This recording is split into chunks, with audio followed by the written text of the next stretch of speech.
ఆధునిక చికిత్స.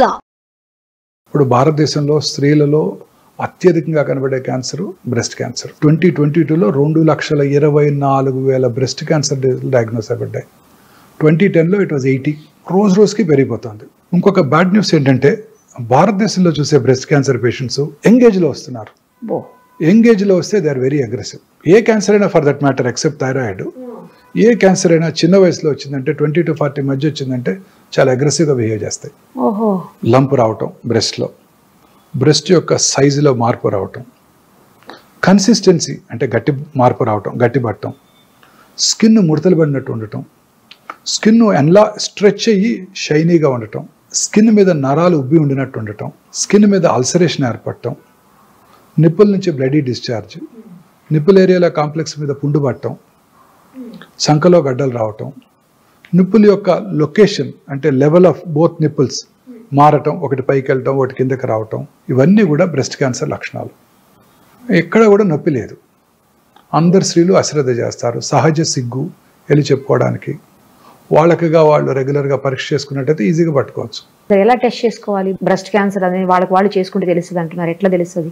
Self examination అంటే వారికిగా వారు పరీక్ష చేసుకోవటం ఒక అలవాటుగా ప్రతి స్త్రీ పీరియడ్స్ అయిపోయిన 1 వీక్ తర్వాత, ఎందుకంటే అప్పుడు బ్రెస్ట్ ఆర్ సప్పులుగా ఉంటాయి.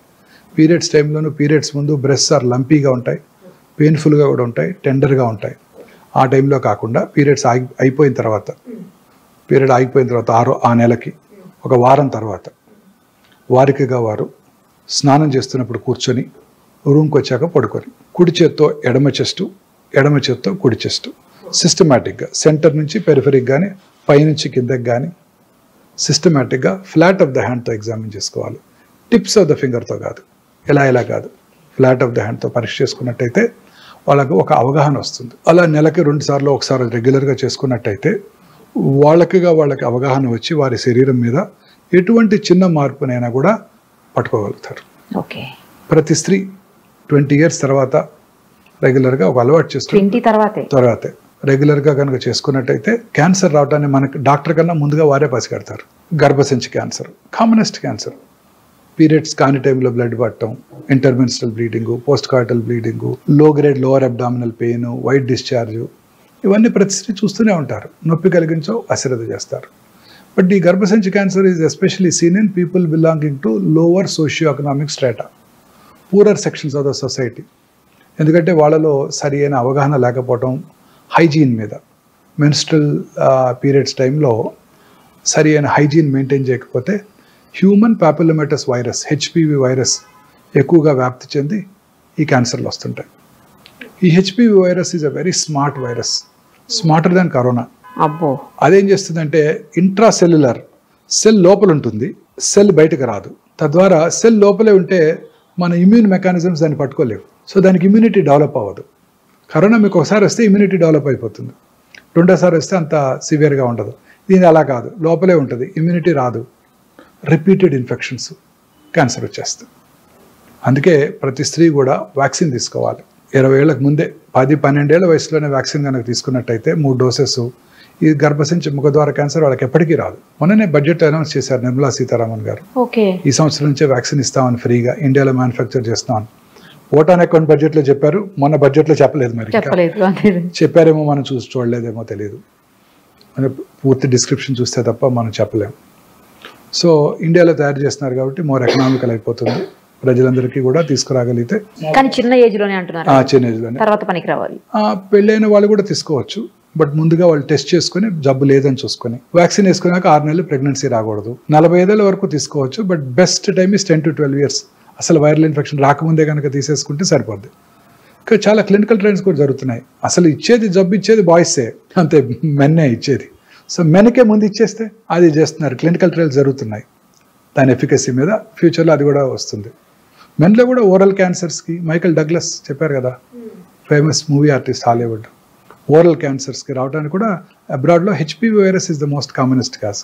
మనకి tobacco usage, gutka usage, smokeless tobacco and smoking tobacco is the risk factor, most important risk factor మనకి. సో అలాగే పుట్టుమచ్చల్లో వచ్చే క్యాన్సర్స్, మెలనోమా అంటాం. పుట్టుమచ్చ సైజు పెరిగిన, కలర్ మారిన, పుండు పడిన, ఫ్లేక్స్గా ఊడిపోతున్నా, బ్లడీ డిశ్చార్జ్ ఉన్నా అవి క్యాన్సర్గా మారుతున్న లక్షణాలు అనమాట. ఈ పుట్టుమచ్చ క్యాన్సర్స్ వెరీ డేంజరస్ అండి, చాలా అగ్రెసివ్గా పాకుతుంటాయి. ఇలా వచ్చిన లొకేషన్ బట్టి మన క్యాన్సర్స్ లక్షణాలు ఉంటాయి అన్నమాట. సార్ చెప్పండి, ఇప్పుడు ఒక హెరిడిటరీగా వచ్చేటువంటి క్యాన్సర్స్ ఉంటాయి కొంతమందికి అలా కాకుండా కేవలం వాళ్ళ హ్యాబిట్స్ తోటి, ఫుడ్ హ్యాబిట్స్ లేదంటే డ్రంకన్ కండిషన్స్, బాగా ఆల్కహాలిక్, లేదంటే స్మోకింగ్, ఇలాంటి వాటితోటి వచ్చే క్యాన్సర్స్ ఉంటాయి. మరి ఇలాంటివి కూడా హెరిడిటరీ క్యాన్సర్స్ గా మారే అవకాశం ఉంటుందా, అలా ఏముండదా? అంటే cancer is not hereditary, first మీరు తెలుసుకోవాలి. అది ఒక 6 రకాల క్యాన్సర్స్: బ్రెస్ట్, ఓవరీ, థైరాయిడ్, ప్రాస్టేటు, కోలను, ప్యాంక్రియాస్. ఇవి కనుక దగ్గర బంధువుల్లో ఉన్నట్టయితే, అంటే అక్క చెల్లెలకి, అన్నదమ్ములకి, తల్లిదండ్రులకు ఉన్నట్టయితే, ఫస్ట్ డిగ్రీ రిలేటివ్స్లో వాళ్ళకి ఈ క్యాన్సర్ వచ్చే అవకాశాలు సాధారణ ప్రజానీకం కంటే కొంచెం ఎక్కువ. అంతే తప్ప వాళ్ళకి వస్తేనే కాదు. కొన్ని జన్యుపరమైన కారణాల వల్ల క్యాన్సర్స్ వస్తాయి.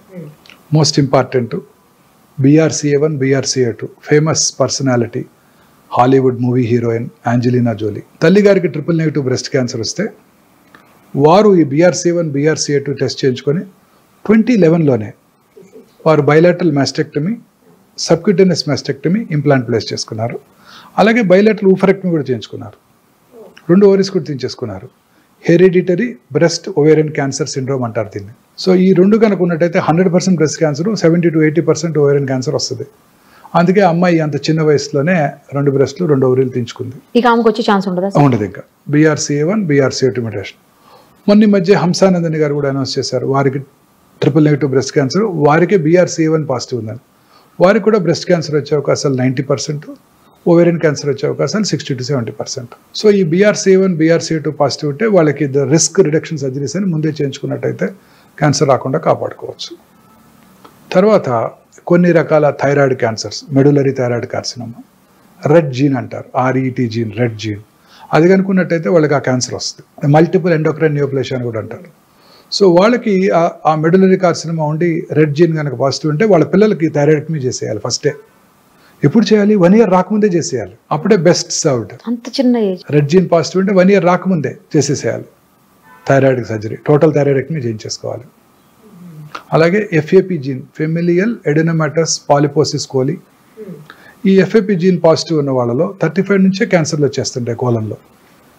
ఆ FAP జీన్ పాజిటివ్ ఉంటే 35 years రాగానే కొలనోస్కోపీ చేయించుకొని, లేకపోతే ముందుగానే కొలనోస్కోపీ స్క్రీనింగ్ చేసుకుంటూ పాలిప్స్ కనుక డెవలప్ అయిన వెంటనే టోటల్ ప్రాక్టోకోలెక్టమీ చేసేసుకుంటే ఆ క్యాన్సర్ అవడాన్ని మనం నిరోధించవచ్చు.